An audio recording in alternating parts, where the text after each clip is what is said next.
आसिला अष्टम पे कमिशनर आउ एक अपडेट। अवसर प्राप्त कर्मचारी पाइबे कि डीए वृद्धि सह लाभ जानतु। सोशल मीडिया रे एक तथ्य भाइराल हेउची जेउठिरे दाबी करा जायछि जे सरकार अवसर प्राप्त कर्मचारी पई डीए वृद्धि भली सुविधा बंद कर दैछन्ति। एही बार्ता पछरे थिबा सत्य जानतु एही वीडियो माध्यम रे। तेणु वीडियो को आरंभ करने पूर्व आपण समस्त को अनुरोध जो मैंने आम चैनल को एपर्यंत सब्सक्राइब करना आपण मैंने एबे ही आम चैनल को सब्सक्राइब करूँ। आ वीडियो भल लगे वीडियो को लाइक शेयर कमेंट करेंगे। तो चलतु डेरी न करके आज वीडियो को आरंभ करवा। एथिरे दाबी करा जायछि जे केंद्र सरकार आर्थिक आईन 2025 अनुसार अवसर प्राप्त सरकारी कर्मचारी महंगा भत्ता डीए वृद्धि एवं केंद्रीय वेतन कमिशन सीपीसी सुविधा बंद कर देइछन्ति। किंतु एही खबर संपूर्ण असत्य। सरकार आर्थिक आईन 2025 रे एपरि कौनसी व्यवस्था अंतर्भुक्त करना।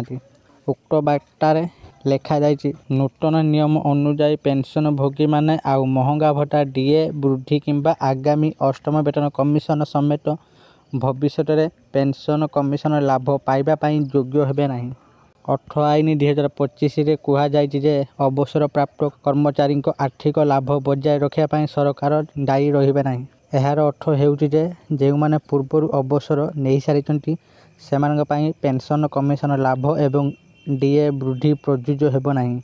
एही बार्ता सरकारी कर्मचारी एवं पेंशन भोगी मध्य चिंता सृष्टि करुछि। केंद्र सरकार सरकारी fact check PIB fact check एही दाबी को मिथ्या बोली कहिछि। पीआईबी फैक्ट चेक गुरुवार एहार सरकारी अकाउंट रे एक पोस्ट करी स्पष्ट करिछि जे खबरटी मिथ्या। पीआईबी फैक्ट चेक पचारिछि कि अवसर प्राप्त सरकारी कर्मचारी माने आर्थिक आईन 2025 अनुसार डीए वृद्धि एवं पेंशन लाभ पाइबा बंद करदेबे।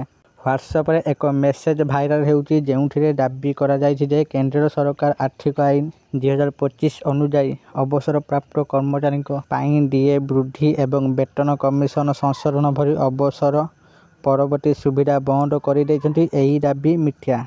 पीआईबी फैक्ट चेक रिपोर्ट करिछि जे सीसीएस पेंशन नियम 2021 नियम 37 संशोधन करा जायछि। एही संशोधन अनुसार जदि कौनसी सरकारी कर्मचारी को भूल पाई बहिष्कार करा जाए तेबे तांकर अवसरकालीन सुविधा बाज्याप्त करा जिवो। चलित वर्ष मे मासरे पीआईबी एक प्रेस विज्ञप्ति जारी करी कर्मचारी मानकु सीसीएस पेंशन नियम 2025 नियम 37 रे करा जाइथिबा संशोधन विषय सूचना देथिले। आशा करुछि आपण मानकु आजिर एही अष्टम पे कमिशनर नुआ अपडेट विषय आपण माने वीडियो देखि सब किछि बुझी जाइथिबे जे सोशल मीडिया रे जोटा भाइराल होउछि सेटा सत्य नुहे, सेटा मिथ्या। यदि आपण मानकु ए वीडियो भल लागि थाए दया करी ए वीडियो को बहुत मात्रा लाइक शेयर और कमेंट करंतु। आ जे माने एपर्यंत आम चैनल को सब्सक्राइब करनांती आपण मानकु अनुरोध आपण माने एबे ही आम चैनल को सब्सक्राइब करंतु। आज पई एतिके फोन देखाबो आउ एक वीडियो रे सेते पर्यंत मु दीपू आपण मानक विदाय नउची। रहुची धन्यवाद।